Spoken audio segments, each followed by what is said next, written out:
aux joueurs tey parce que match bi aussi bëri na li nga xam ne nii dina ci xew la pression l'arbitre dina si ñëwaat bu baax a baax mais aussi tamit dina bëri ay mbir yu ci xew Pape Thiaw lan moo nekk discours am tey en tant que entraîneur ñu jëm ci une finale bu mel nii.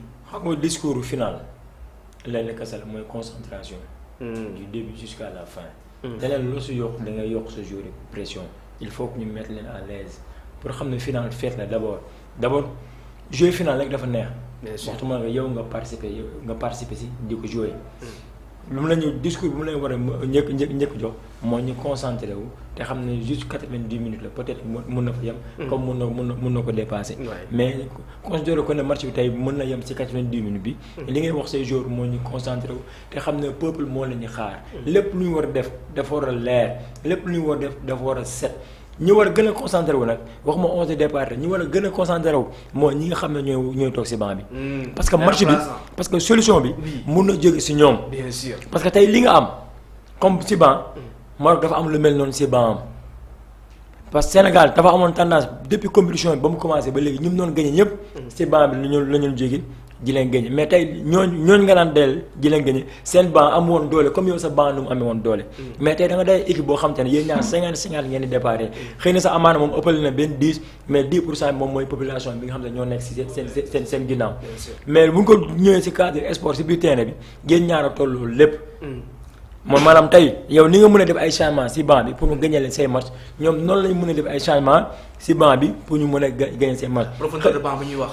léegi nag Sénégal leen rek la mën a am. oui pour mën a génn ci match bi mooy mu jouer mais mu bañ ko yàqamti.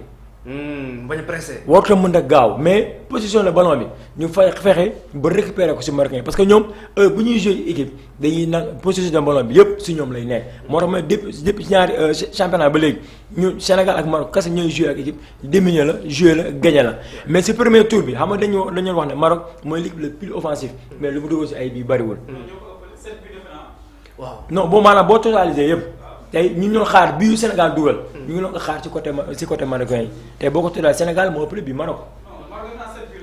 non moom maanaam boo totalisé lépp boo ko totalisé ci compétition bi. presque doublé nañ ko ñun. 11 bi la xaw ma 12 bi. waaw tey xam nga Sénégal moo ëppale Maroc tey.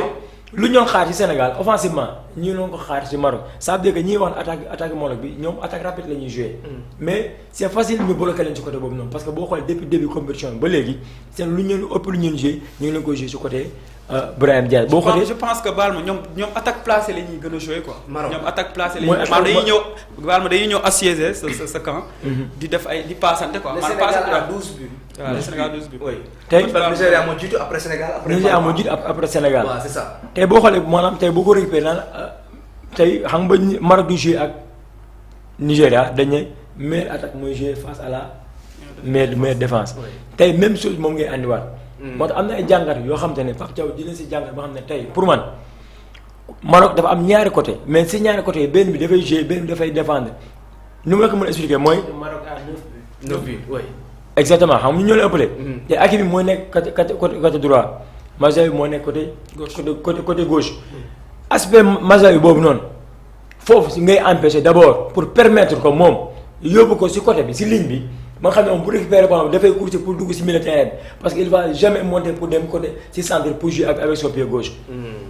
loolu mooy faiblesse ci Maroc bi. oui côté boobu mais boo ñëwee ci côté droit bi pour empêcher Hakimi pour mu bañ a jouer il faut qu'on récupère le milieu terrain pour jouer triangle bi entre le milieu terrain Brahim Diaz ak Hakimi.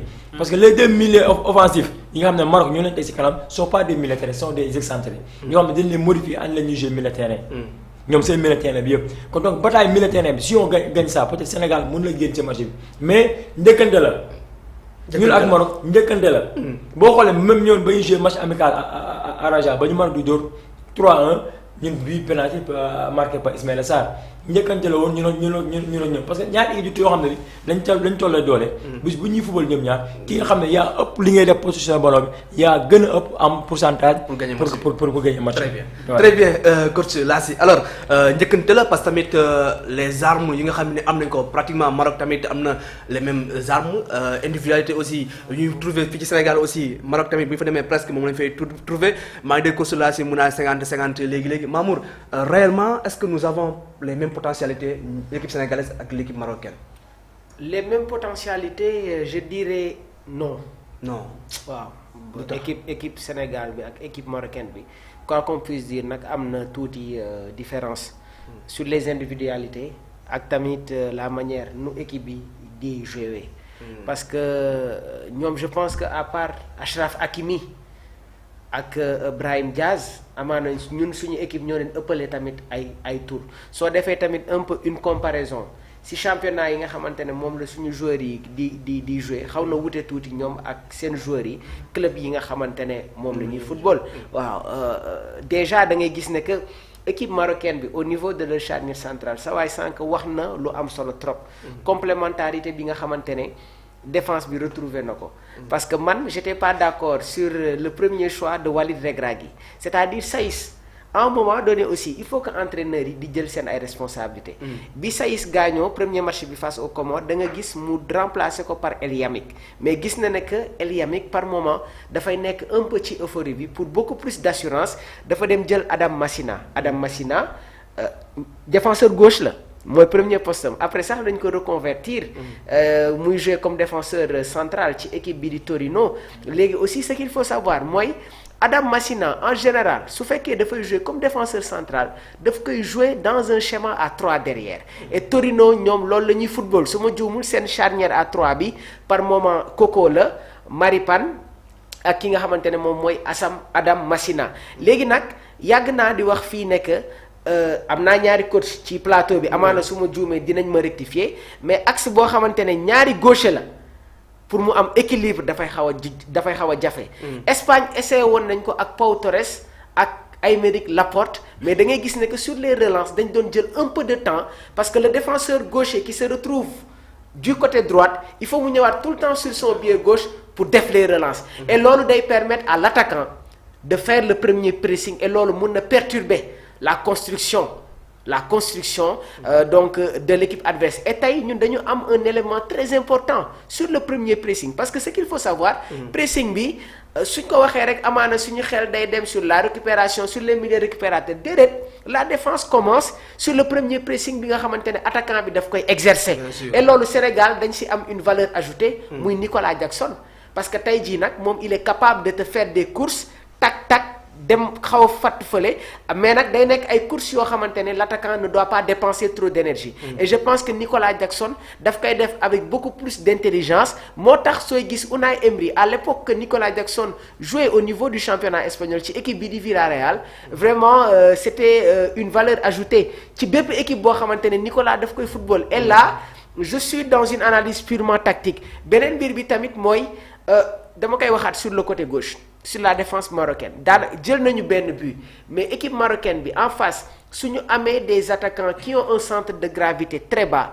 ça peut faire très mal moo tax Walid Regragui li mu wax xamu ko sax et Iliman Ndiaye sur sa taille il ne dépasse pas 1m83 Sadio Mané de l'autre côté il ne dépasse pas quasiment les 1m80 Nicolas Jackson il va peser parce que tamit il fait 1m85 et suñu gisee son comportement face à la défense égyptienne et ils étaient à 3 mais Nicolas à chaque fois qu'il avait la balle dafay jéem a dem au contact de la défense pour essayer de créer des espaces beneen mbir bi tamit mooy damay insister sur la coordination des lignes il faut que mu am toujours des links entre les différentes lignes léegi nag tey maa ngi koy wax sànq coach nee naa ko est-ce que Achraf Hakimi li mu daan def ci yeneen match yi dina ko def tey parce que gis nga début de rencontre bi xëccoo lay doon. li ma def c'est monté. waaw est-ce que dina ko def tey. waaw parce que soo amee un Sadio Mané boo xamante ne j'espère qu'il va se positionner entre l'arrière central ak l'arrière droite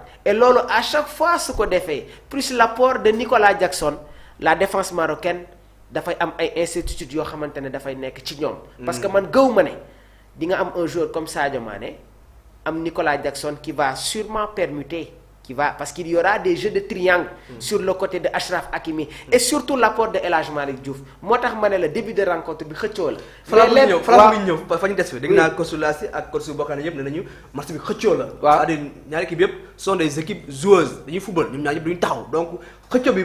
à quel niveau la nekk milieu terrain bi la wala ci entame de match bi la à quel niveau la xëccoo bi di nekk maanaam. waaw parce que Walid Regragui avait empêché le jeu nigérien. parce que xam nañ ne que oui gis nga ni Eman Achour di servir Mohamed Salah ak Omar Marmoush.